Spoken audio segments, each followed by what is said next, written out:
Puji Tuhan, kita sudah memasuki bulan Agustus di tahun 2026. Gak terasa ya, sudah jalan 8 bulan. 4 bulan lagi Natal. September persiapan panitia Natal. Selamat sibuk lagi. Biarlah tapi semuanya untuk kemuliaan bagi nama Tuhan. Berikan tepuk tangan bagi Tuhan. Rasanya kalau di bulan Agustus ini harus ada yel-yel merdeka ya. Merdeka! Merdeka! Merdeka! Berikan tepuk tangan bagi Tuhan. Apakah betul sudah merdeka? Amin, puji Tuhan ya. Kita sudah merdeka dari kuasa dosa. Bapak Ibu yang kasih Tuhan, ya, puji Tuhan, kita ya merdeka ke 81 Republik Indonesia. Bapak Ibu yang kasih Tuhan, kemerdekaan itu hasil bangsa Indonesia berjuang, para pahlawan berjuang. Tetapi ingat, Tuhan yang memberikan kemerdekaan. Amin. Ya. Betul. Ada kerjasama antara manusia dengan Tuhan. Kita berjuang untuk merdeka, tapi Tuhan memberikan kemerdekaan. Jadi kita orang percaya itu adalah sebetulnya kawan sekerja Allah. Amin. Tadi POP, ya, apakah boleh orang Kristen menghardik atau mengusir penyakit dan setan? Boleh, ada firman Tuhannya. Ya. Ketika kita mengusir penyakit, mengusir setan, maka Allah bekerja dengan kuasanya. Itu artinya kerjasama. Kita berdoa, Tuhan yang melaksanakannya. Amin. Jadi Bapak Ibu yang Tuhan, saudara dan saya orang-orang percaya Tuhan Yesus adalah kawan sekerja Allah. Kita buka firman Tuhan di dalam 1 Korintus pasal 3 ayatnya yang ke-9. Ya. Dikatakan begini, 1 Korintus pasal 3 ayat 9. Ya. Dikatakan, karena kami adalah kawan sekerja Allah, kamu adalah ladang Allah, bangunan Allah. Bapak Ibu yang Tuhan, firman Tuhan ini karena kami adalah kawan sekerja Allah. Kamu adalah ladang Allah, bangunan Allah. Ini adalah saya ambil ayat dari satu perikop berbicara tentang temanya itu perselisihan Bapak Ibu yang Tuhan ya. Firman ini sedang menceritakan tentang aku dari golongan Paulus. Aku dari golongan Apolos. Ya. Paulus menanam, Apolos yang menyiram. Firman Tuhan katakan adalah sama dan masing-masing akan menerima upahnya sesuai dengan pekerjaan sendiri. Jadi Bapak Ibu yang Tuhan, tetapi yang terpenting bukanlah yang menanam maupun yang menyiram, melainkan Allah yang memberi pertumbuhan. Amin. Ya. Jadi ada kerjasama. Saudara dan saya yang menanam, yang menyiram, tetapi Allah yang menumbuhkan. Saudara dan saya yang melayani pekerjaan di bidang apapun Tuhan percayakan, dalam apapun yang dilakukan kita, Tuhan yang bekerja. Amin. Bapak Ibu yang Tuhan, sekali lagi, kita adalah kawan sekerja Allah. Paulus menanam, masing-masing memiliki peran dan bagian kerjanya. Apolos menyiram, melanjutkan pelayanan dengan kesetiaan. Allah memberi pertumbuhan, hasil akhir ada di dalam tangan Tuhan. Jadi yang terpenting adalah senantiasa bekerja sama dengan Tuhan. Amin. Bapak Ibu yang dikasihi Tuhan, Paulus yang menginjili, ya, ada seorang penginjil, hasil penginjil masuk ke gereja digembalakan oleh seorang gembala. Lalu jemaat yang digembalakan ikut pemuridan, ada yang jabatannya guru mengajar. Itu adalah yang dikerjakan kita. Tetapi yang menumbuhkan iman, yang menguatkan setiap orang adalah pribadi yang kita kenal dalam nama Tuhan Yesus. Amin. Jadi tidak ada kesombongan bagi kita sebagai hamba-hamba Tuhan.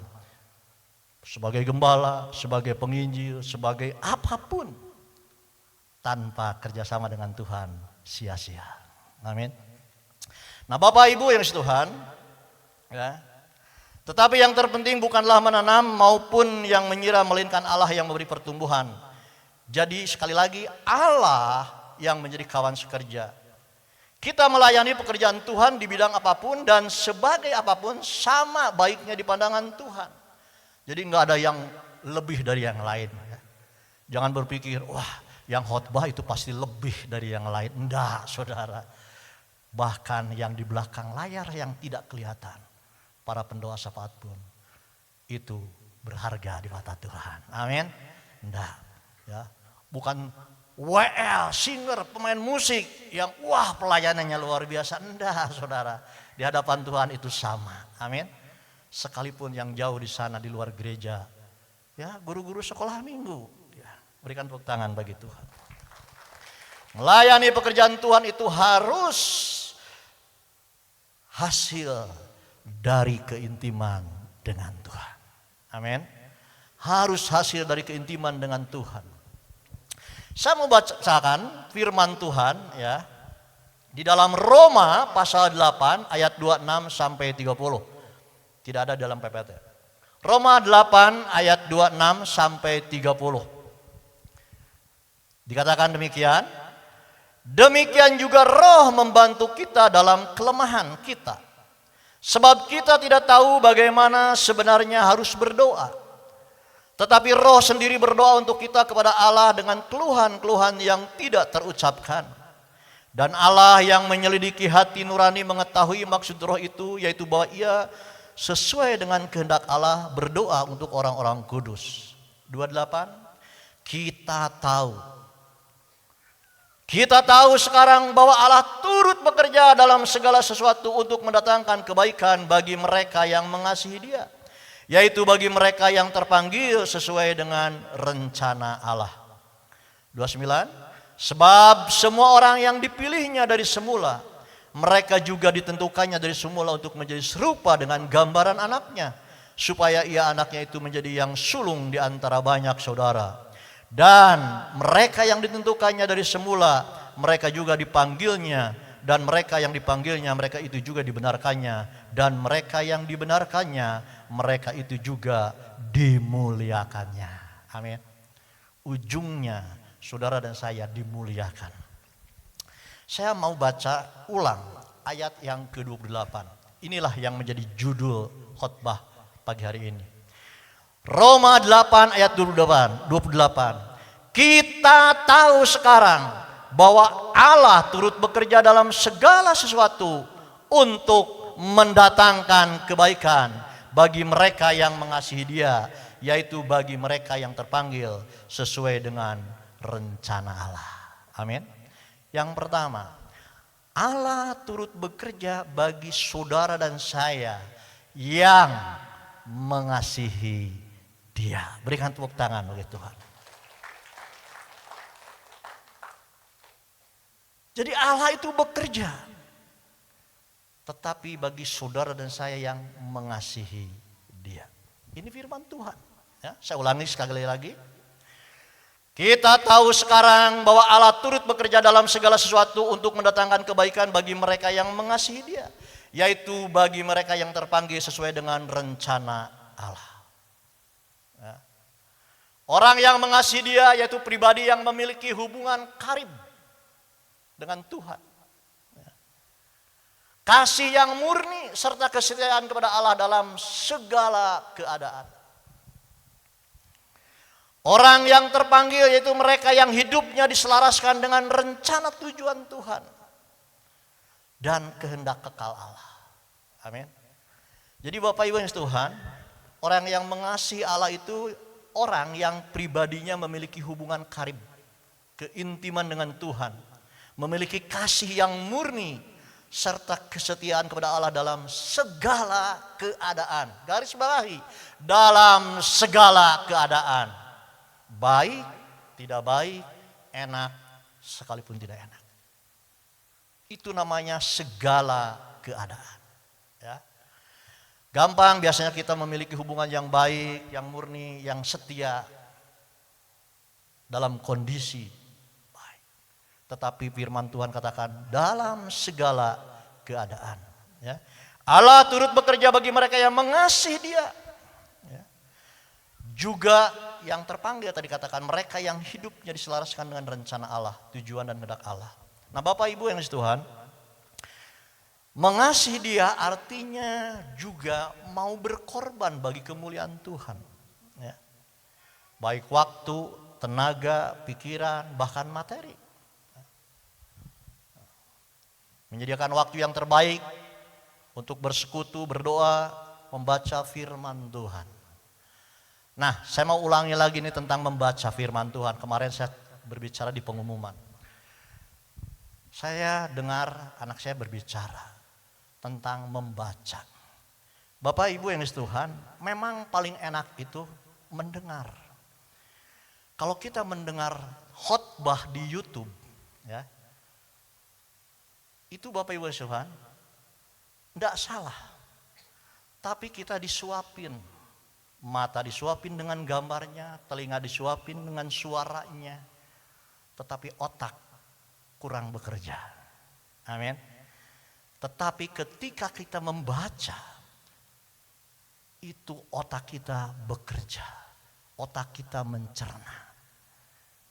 Dan itu membuat apa yang kita baca, kita renungkan, membuat tertanam di dalam hati. Amin. Dan ada bonusnya, orang yang suka membaca jauh lebih baik dengan yang tidak suka membaca. Dalam artian gak cepat-cepat pikun, saudara. Amin ya. Banyak-banyak membaca supaya tidak pikun. Apalagi membaca firman Tuhan, selain tidak pikun, manusia batiniah kita dikuatkan. Berikan tepuk tangan bagi Tuhan. Ya, tenaga, pikiran, mendedikasikan talenta. Setiap orang punya talenta, minimal satu. Mari, jangan dipendam, tapi kita tampilkan untuk kemuliaan bagi nama Tuhan. Ya, mendedikasikan talenta dan kapasitas intelektual untuk kemuliaan nama Tuhan. Materi, memberi dengan sukacita bagi pekerjaan Tuhan, pelayanan sesama. Ya. Kenapa saya katakan bahwa kasih itu pengorbanan? Kalau baca firman Tuhan di dalam Yohanes 3 ayat 16, karena begitu besar kasih Allah akan dunia ini, sehingga Ia telah menyerahkan anaknya yang tunggal. Ya. Dari ini prinsip utamanya, kasih yang sejati selalu disertai dengan pengorbanan. Kasih yang sejati itu pasti disertai dengan pengorbanan. Ya. Kasih identik dengan pengorbanan. Firman Tuhan katakan karena begitu besar kasih Allah akan dunia ini, sehingga Ia telah mengaruniakan anaknya yang tunggal supaya setiap orang yang percaya kepadanya tidak binasa, melainkan beroleh hidup yang kekal. Yang kedua Bapak Ibu Tuhan, mengasihi juga artinya memiliki ketaatan untuk menuruti perintah Tuhan. Ya. Bapak Ibu Tuhan, kita baca firman Tuhannya, ya. Di dalam Yohanes 14 ayat 15 dikatakan, jikalau kamu mengasihi aku, jikalau saudara dan saya mengasihi Tuhan, maka saudara dan saya akan menuruti segala, ya, berarti semua, segala perintah Tuhan. Amin. Bukti bahwa saudara dan saya mengasihi Tuhan jelas sekali dalam Yohanes 14 ayat 15. Jikalau kamu mengasihi aku, kamu akan menuruti segala, tidak sebagian-sebagian, tapi segala perintahku. Ya Bapak Ibu yang dikasihi Tuhan, perintah yang paling utama adalah di dalam Matius 22 ayat 37 sampai 40. Ya. Ketaatan tertinggi bahwa kita mengasihi Tuhan bukanlah sekadar kata-kata, melainkan tindakannya. Ya. Oke. Ini mengasihi perintahnya di dalam Matius pasal 22 ayat 37. Jawab Yesus kepadanya, kasihilah Tuhan Allahmu dengan segenap hatimu dan dengan segenap jiwamu dan dengan segenap akal budimu. Itulah hukum yang terutama dan yang pertama, dan hukum yang kedua yang sama dengan itu ialah kasihilah sesamamu manusia seperti dirimu sendiri. Pada kedua hukum inilah tergantung seluruh hukum Taurat dan kitab para nabi. Intisari kekristenan mengasihi Allah dan mengasihi sesama. vertikal dan horizontal. Dengan Allah, dengan sesama manusia. Bukti kita mengasihi Allah, yaitu kita mengasihi sesama. Amin. Bukti saudara dan saya mengasihi Allah, yaitu mengasihi sesamamu manusia. Itulah kasih. Kita mentaati perintahnya. Ya, segala perintahnya. Bapak Ibu yang dikasihi Tuhan, segala perintahnya sudah tercakup di dalam hukum ini. Memang firman Tuhan di dalam perjanjian lama dikatakan di dalam hukum Taurat, dalam Taurat ya, semua sudah tercakup di dalam hukum kasih. Contoh, jangan ada Allah lain di hadapanku sebab aku Tuhan Allahmu. Jangan membuat patung dan jangan sujud menyembah kepadanya. Jangan menyebut nama Tuhan Allahmu dengan sembarangan. Itu yang pertama. Hormatilah ayahmu dan ibumu supaya lanjut umurmu. Yang kedua. Selanjutnya, jangan membunuh, jangan berzina, jangan mencuri, jangan mengucapkan saksi dusta tentang sesamamu. Jangan mengingini rumah sesamamu, jangan mengingini istrinya atau hambanya laki-laki atau hambanya perempuan atau lembunya atau keledainya atau apapun yang dipunyai sesamamu. Itu ada di dalam Keluaran 20 ayat 1-17. Tetapi semuanya itu sudah tergenapi di dalam hukum kasih. Bapak Ibu yang sekalian, tidak akan melakukan semua itu kalau saudara dan saya memiliki kasih Allah. Amin. Kalau saudara dan saya memiliki kasih Allah, akan mengasihi sama. Tidak akan mengingini, tidak akan mencuri, tidak akan. Semuanya sudah dirangkum dengan hukum kasih. Amin. Nah Bapak Ibu yang Tuhan, jadi Bapak Ibu yang kasih Tuhan, Allah turut bekerja bagi orang yang mengasihi Dia. Amin. Miliki kasih Allah. Bukti orang yang memiliki kasih Allah, memiliki kasih kepada sesama. 10 hukum Taurat bisa dilakukan kalau saudara dan saya memiliki kasih Allah. Berikan tepuk tangan bagi Tuhan. Saya ulangi, baca lagi di dalam Roma 8 ayat 28. Itu yang pertama. Allah turut bekerja bagi saudara dan saya yang mengasihi Allah. Yang kedua, di dalam Roma 8 ayat 28 dikatakan begini. Kita tahu sekarang bahwa Allah turut bekerja dalam segala sesuatu untuk mendatangkan kebaikan bagi mereka yang mengasihi Dia. Yaitu bagi mereka yang terpanggil sesuai dengan rencana Allah. Yang saya mau garis bawahi yang kedua ini adalah Allah turut bekerja dalam segala sesuatu. Garis bawahi, dalam segala sesuatu untuk mendatangkan kebaikan. Amin. Allah turut bekerja dalam segala sesuatu untuk mendatangkan kebaikan. Nah Bapak Ibu yang dikasihi Tuhan, dalam segala sesuatu artinya ya, termasuk yang tidak baik itu, yang tidak enak itu, sekalipun itu ya. Kan segala sesuatu. Ya, bukan Allah turut bekerja dalam hal yang baik-baik saja, yang saudara dan saya lakukan. Ya, yang Tuhan izinkan. Tetapi dalam segala sesuatu, bahkan yang tidak enak sekalipun, kalau saudara dan saya orang yang mengasihi Tuhan, Allah turut bekerja. Tetapi Allah juga turut bekerja dalam segala sesuatu. Segala sesuatu artinya baik yang enak maupun tidak enak. Ya. Marilah responi dengan mengucap syukur. Amin. Ya, mengucap syukur. Memang mengucap syukur itu enaknya kalau dalam kondisi yang nyaman, saudara. Ya, yang nyaman. Rumah tangga baik, ekonomi baik, kesehatan baik, ya, anak-anak baik, wah semuanya mengucap syukurnya enak banget. Tetapi mengucap syukur dalam keadaan sebaliknya. Tetapi firman Tuhan katakan, mengucap syukurlah dalam segala hal, dalam segala hal.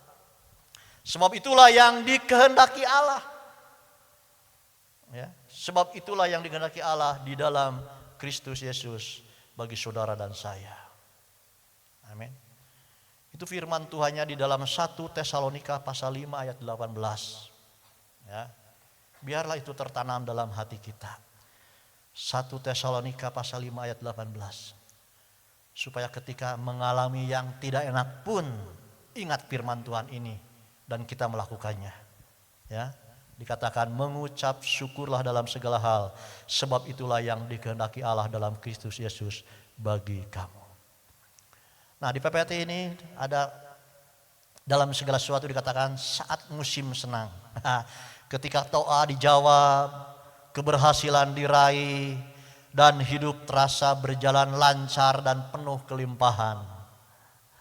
Itu paling mudah mengucap syukur. Amin. Syukuri sebagai kebaikan dan kemurahan Tuhan. Tetap harus mengucap syukur. Tetapi saat musim sulit, bahkan menderita, ketika kita mengalami proses ujian hidup, kegagalan, rasa sakit maupun air mata yang tak terucapkan, percayalah Allah tetap bekerja mendatangkan kebaikan. Berikan tepuk tangan bagi Tuhan. Amin. Yang penting kitanya, bukan masalahnya. Yang penting pribadi kitanya. Amin. Kalau masalah mah semua orang punya masalah. Beda-beda kapasitasnya. Tetapi yang paling penting itu pribadi kita bagaimana meresponi masalah. Amin. Wah, Pak Jajang mah gak ada masalah. Ya. Bukan gak ada masalah, gak usah dibicarakan lah masalah. Bicarakan saja saya pribadi dengan Tuhan. Amin. Ya. Semua punya masalah. Ya. Tetapi percaya Allah tetap bekerja mendatangkan kebaikan lewat setiap masalah apapun. Amin. Bapak Ibu yang dikasihi Tuhan, ya, penderitaan di dunia ini tidak sebanding dengan kemuliaan Tuhan kelak. Ya. Kalau merasa saya paling menderita, enggak saudara. Ya. Penderitaan kita di dunia ini tidak sebanding dengan kemuliaan Tuhan kelak. Roma 8 ayat 18 berkata begini. Sebab aku yakin bahwa penderitaan zaman sekarang ini tidak dapat dibandingkan dengan kemuliaan yang akan dinyatakan kepada kita. Firman Tuhan sangat jelas sekali. Di dalam Roma pasal 8 ayat 18. Ya. Biarlah ini firman Tuhan tertanam juga dalam hati kita. Ketika kita menghadapi yang tidak baik, menderita dan lain sebagainya, kita punya pengharapan. Amin. Sebab aku yakin, Paulus berkata bahwa penderitaan zaman sekarang ini tidak dapat dibandingkan dengan kemuliaan akan dinyatakan kepada saudara dan saya. Kita akan ada bersama-sama dengan Yesus. Amin. Itu yang terpenting, saudara. Ya. Lanjut, saya akan bacakan firman Tuhan di dalam Roma pasal 8 ayat 33 sampai 39. Tolong disimak ya. Siapakah yang akan menggugat orang-orang pilihan Allah? Allah yang membenarkan mereka. Siapakah yang akan menghukum mereka? Kristus Yesus yang telah mati, bahkan lebih lagi yang telah bangkit, yang juga duduk di sebelah kanan Allah yang malah menjadi pembela kita. Siapakah yang akan memisahkan kita dari kasih Kristus? Penindasan, atau kesesakan, atau penganiayaan, atau kelaparan, atau ketelanjangan, atau bahaya, atau pedang? Seperti ada tertulis, oleh karena engkau kami ada dalam bahaya maut sepanjang hari. Kami telah dianggap sebagai domba-domba sembelihan, tetapi dalam semuanya itu kita lebih dari orang-orang yang menang. Oleh Dia yang telah mengasihi kita, sebab aku yakin bahwa baik maut maupun hidup, baik malaikat-malaikat maupun pemerintah-pemerintah, baik yang ada sekarang maupun yang akan datang, atau kuasa-kuasa baik yang di atas maupun yang di bawah, atau sesuatu makhluk lain, tidak akan dapat memisahkan kita dari kasih Allah yang ada dalam Kristus Yesus Tuhan kita. Berikan tepuk tangan bagi Tuhan. Amin. Yang penting itu kasih Kristus tidak akan pisah dengan kita. Ya. Syaratnya ayat 33. Siapakah yang akan menggugat orang-orang pilihan Allah? Angkat tangan di sini orang-orang pilihan Allah. Amin. Saudara yang mengangkat tangan adalah orang-orang pilihan Allah. Jangan takut dengan penderitaan, kesengsaraan, ya, kesesakan. Ini firman Tuhan. Ini penghiburan bagi yang sedang dalam keadaan tidak baik. Siapakah yang akan membuat orang pilihan Allah? Siapa orang pilihan Allah? Orang yang mengasihi Allah. Dan ditutup ayat 39. Dikatakan yang terakhir, tidak akan dapat memisahkan kita dari kasih Allah yang ada dalam Kristus Yesus Tuhan. Saudara dan saya adalah orang-orang yang ada di dalam Kristus Yesus Tuhan. Berikan tepuk tangan bagi Tuhan. Nah, Bapak Ibu yang Tuhan, yang kedua, segala sesuatu mendatangkan kebaikan. Nah, kebaikan ini menurut pandangan manusia kadang berbeda dengan pandangan Allah. Tadi saya sudah ulas. Kalau manusia itu pada umumnya yang baik itu yang nyaman. Tidak salah. Tetapi kadang Tuhan izinkan yang tidak nyaman sekalipun yang itu baik kalau semuanya berasal dari Tuhan. Semuanya seizinkan. Amin.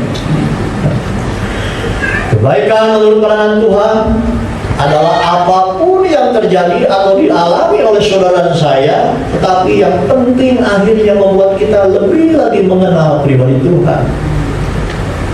Menjadi alat untuk mencapai tujuannya Tuhan. Dan akhirnya kita mengasihi Tuhan. Amin. Ini yang penting. Baik dalam keadaan nyaman maupun tidak nyaman, tetapi yang penting endingnya ini. Yang pertama adalah mengenal pribadi Tuhan. Mengenal Tuhan lebih dalam, bukan sekedar kenyamanan jasmani, melainkan pertumbuhan iman dan pengenalan akan karakter Allah. Pertumbuhan iman juga karakter ilahi harus ada dalam kehidupan saudara dan saya. Amin. Untuk bertumbuh iman, untuk memiliki karakter ilahi, firman Tuhan katakan melekat kepada Tuhan seperti ranting melekat kepada pokok anggur, menghasilkan buah. Firman juga katakan iman timbul dari pendengaran firman Tuhan. Makanya saya tidak bosan-bosan menyampaikan baca renungan firman Tuhan, baca renungan firman Tuhan dan lakukan. Itulah yang menjadi kekuatan saudara dan saya. Itulah yang membuat kita tumbuh iman. Itulah yang membuat kita memiliki karakter ilahi, mengenal pribadi Tuhan. Yang berikutnya menjadi alat Tuhan. Bapak Ibu yang Tuhan, membentuk karakter yang teruji sehingga siap dipakai menjadi saluran berkat bagi sesama. Yang ketiga, mengasihi Tuhan lebih lagi. Ini proses pemurnian yang membuat pemikiran dan fokus hidup kita semakin terarah kepada kekekalan. Amin. Fokus kepada Tuhan, fokus kepada kekekalan. Bukan berarti tidak membutuhkan apa yang ada di dunia ini. Karena saudara saya masih hidup di dunia ini. Kita butuh, kita perlu. Kita tidak salah bekerja, kita tidak salah berusaha, kita tidak salah bersekolah tinggi dan sebagainya. Tapi ingat, ya, pemikiran kita harus fokus hidup semakin terarah kepada kekekalan. Amin. Sekarang lagi rame bahwa kita ini sedang hidup di ujung akhir zaman. Banyak hamba-hamba Tuhan menyampaikan, kita sedang hidup di ujung akhir zaman. Bukan di akhir zaman, tapi di ujung akhir zaman. Kedatangan Tuhan segera. Amin. Ya. Firman Tuhan di dalam Matius 24, kedatangan Tuhan sesudah Injil diberitakan ke seluruh dunia. Kalau dulu saya bingung, wah bagaimana bisa ya? Tetapi dengan adanya internet, ya, yang ngomong di Amerika seluruh dunia bisa dengar. Syaratnya bukan semua percaya, semua mendengar Injil. Tuhan datang. Bapak Ibu yang Tuhan, contoh Ayub menjadi lebih mengenal pribadi Tuhan. Salah satu contoh dalam firman Tuhan. Kalau baca dan renungan firman Tuhan di dalam Ayub pasal 1, ayat 1, bahkan diulangi lagi ayat 2. Dikatakan bahwa Ayub adalah seorang laki-laki di tanah Uz bernama Ayub, orang itu saleh dan jujur dan ia takut akan Allah dan menjauhi kejahatan. Diulang lagi di ayat 8, lalu bertanyalah Tuhan kepada iblis, apakah engkau memperhatikan hambaku Ayub? Sebab tiada seorang pun di bumi seperti dia yang demikian saleh dan jujur, yang takut akan Allah dan menjauhi kejahatan. Tetapi perjalanan hidupnya, katanya saleh, jujur, takut akan Tuhan. Coba baca firman Tuhan, mengalami yang tidak enak. Tapi itu semua seizin Tuhan. Ada maksud Tuhan. Maksudnya supaya Ayub lebih mengenal dalam lagi tentang Tuhan. Amin. Maka muncullah ayat di dalam pasal 42 ayatnya 5-6 dikatakan, hanya dari kata orang saja aku mendengar tentang engkau, tetapi sekarang mataku sendiri memandang engkau. Oleh sebab itu aku mencabut perkataanku dan dengan menyesal aku duduk dalam debu dan abu. Garis bawahi, dulu dikatakan jujur, saleh, takut akan Tuhan. Tapi ternyata hanya dari kata orang saja aku mendengar tentang engkau. Tidak mengenal secara pribadi. Tidak ada pengalaman pribadi dengan Tuhan. Tetapi di ayat 42, sekarang mataku sendiri memandang engkau. Amin. Artinya lewat tidak enak sekalipun ada tujuan Tuhan. Yang penting saudara saya ada orang-orang pilihan Tuhan. Amin. Ya. Contoh Yusuf juga. Ya, Bapak Ibu yang Tuhan, Yusuf dari lembah menjadi pemimpin. Prosesnya panjang, dijual oleh saudara-saudaranya, dijadikan budak di Mesir, dan difitnah hingga dipenjarakan. Tetapi rencana pemulihan di dalam penjara Allah telah menyertai Yusuf hingga akhirnya diangkat menjadi penguasa Mesir. Tujuan mulia melalui penderitaan Yusuf, Allah menyelamatkan banyak bangsa dari bahaya kelaparan. Amin. Jadi Allah merancangkan apa yang jahat menjadi kebaikan untuk menyelamatkan banyak jiwa. Amin. Saudara-saudaranya jahat, tetapi Tuhan bisa mengubah kejahatan itu menjadi baik. Bapak Ibu yang Tuhan, inilah tujuan Tuhan lewat kehidupan Yusuf, supaya menjadi seorang yang diberi kemampuan untuk mengalahkan kejahatan dengan kebaikan dan menjadi alat untuk mencapai tujuan Tuhan. Amin. Makanya kalau kita dijahati, jangan membalas dengan kejahatan. Amin. Ya.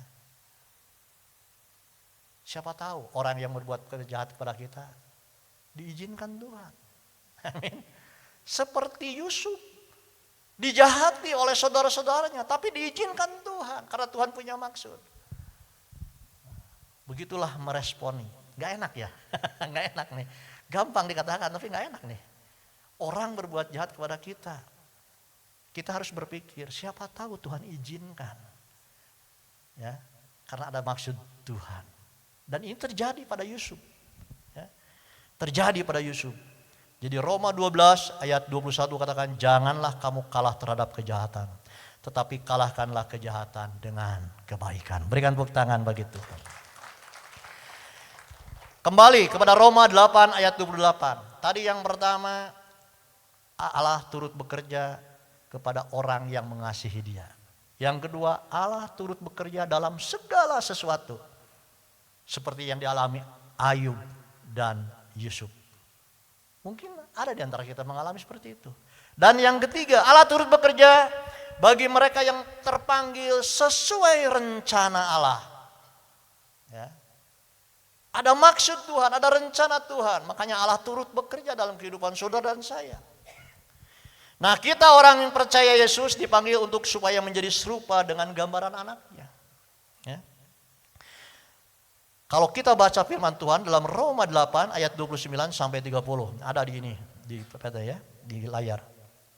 Sebab semua orang yang dipilihnya dari semula, mereka juga ditentukannya dari semula untuk menjadi serupa dengan gambaran anaknya. Supaya anaknya itu menjadi yang sulung di antara banyak saudara. Dan mereka yang ditentukannya dari semula, mereka itu juga dipanggilnya. Dan mereka yang dipanggilnya, mereka itu juga dibenarkannya. Dan mereka yang dibenarkannya, mereka itu juga dimuliakannya. Berikan tepuk tangan bagi Tuhan. Amin. Saudara dan saya dipanggil sesuai rencana Allah, yaitu untuk dimuliakan. Amin. Untuk dimuliakan. Ya. Kita orang percaya Tuhan Yesus sesuai dengan rencana Allah untuk dimuliakan. Jadi dari firman Tuhan ini, Allah turut bekerja bagi orang yang mengasihi Dia, miliki kasih. Amin. Allah turut bekerja dalam segala hal, responi apapun dengan benar, dengan baik. Allah turut bekerja untuk memuliakan saudara dan saya. Berikan tepuk tangan bagi Tuhan. Jadi Bapak Ibu yang di Tuhan, kesimpulannya, ya, Allah turut bekerja dalam segala hal agar saudara dan saya mengasihi Tuhan, mengasihi sesama dengan tulus. Kedua, untuk mengenal pribadi dan hati Tuhan secara pribadi dan karib. Yang ketiga, menjadi alat yang siap dipakai bagi penggenapan rencananya yang agung. Amin. Dan yang terakhir, supaya serupa dengan Kristus, mengalami pembaruan budi dan keserupaan dengan Yesus. Berikan tepuk tangan bagi Tuhan. Mari kita bangkit berdiri. Kita akan masuk perjamuan kudus. Haleluya.